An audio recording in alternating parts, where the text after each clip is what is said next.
guys, my name is Simreen and we are here today at the Canadian Superstore to do a reflection video on the supermarket tour published by the OPIRG. We will be going through some of the tactics as mentioned in chapter 1 of the booklet, which talks about some of the tactics that supermarkets use to sell you their products and to keep you coming back to their store.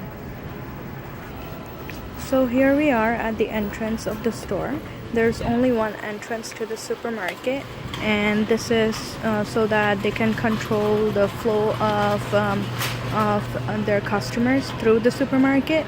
And as soon as we enter, we are introduced to these beautiful display of fruits and vegetables, and these are set up in a way that that is appealing to the customers, so that they buy more products. And yeah, they have a shorter expiry date, so they want to get rid of it, which is why it is placed in the front, as the report talks about it.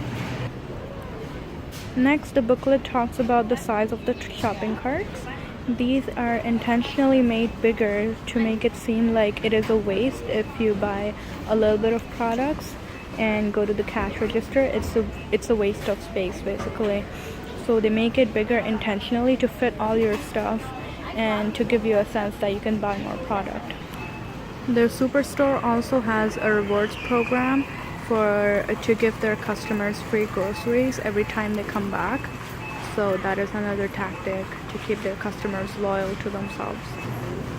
Another tactic the report talks about is how the staples are not clustered in one place.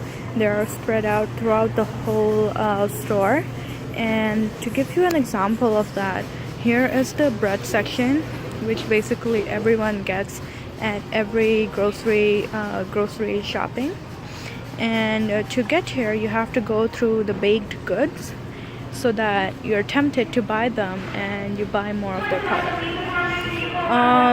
To get other staples such as eggs, meat, milk and stuff, you have to walk all the way to the other end of the store to get to them.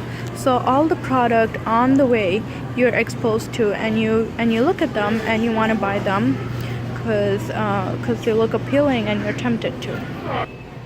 The report also talked about how there is so much thought that goes into the packaging of the product, and walking down the aisle you can see how beautiful everything looks, how the packaging is made so colorful to catch your eye, and you are more likely to get stuff that looks colorful and looks good to your eye rather than how it tastes.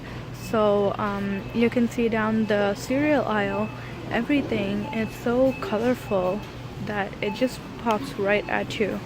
And yeah, in addition to just the groceries, the supermarkets have included a lot of other products in it as well, such as home stuff, home decor, cutleries, and essential stuff like towels, cleaning products, all of the stuff that is also available for its customers.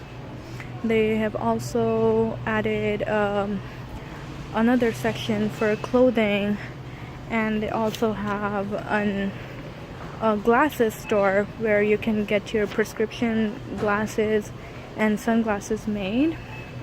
They have a little booth for mobiles, where you can get your plans renewed and everything. So this is all to make sure that the supermarket is a one-stop shopping for all their customers, and they can find everything in one place. What surprises me the most about the supermarkets is how they have set up the whole place to manipulate their customers since the moment they step into their store. And the customers don't even realize that they're being manipulated in a way to buy so much stuff. No wonder that after every grocery shopping you end up spending more than you are planning to. that is their intention for you when you enter their store. I always thought that the supermarkets were set up to look pretty and keep organized, but learning that so much thought has gone into placing products where they are, and all of this is just to do business, is actually very shocking. I actually do really agree with the report 100%, and after seeing everything myself and reflecting upon it, it would be foolish to not believe in it. I always stared at the sections set up at the end of each aisle because they seem like they have some interesting and useful products there.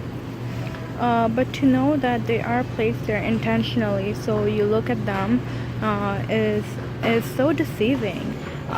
It really makes you feel like you have been lied to, and you are being paid for it, and you are paying for it rather. It makes you realize that the food system we have today is merely a business. Supermarkets will do anything to sell their stuff to you. It is really unfair to the farmers, if you think about it, who work so hard to grow all this product, and these guys are the ones taking advantage of it. So the most surprising thing about the whole experience was realizing that I come for groceries almost every week, and I never realized that the system was so commercialized and set up to make it look attractive for you to spend your money. In the end of every grocery trip, as I mentioned before, I always used to wonder how I end up spending so much. Well, I guess now we know why.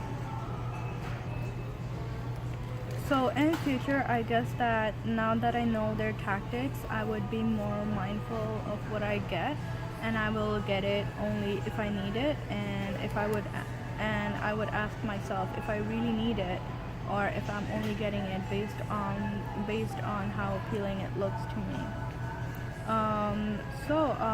I'm hoping that I will not fall into their traps, and I will be a more mindful shopper.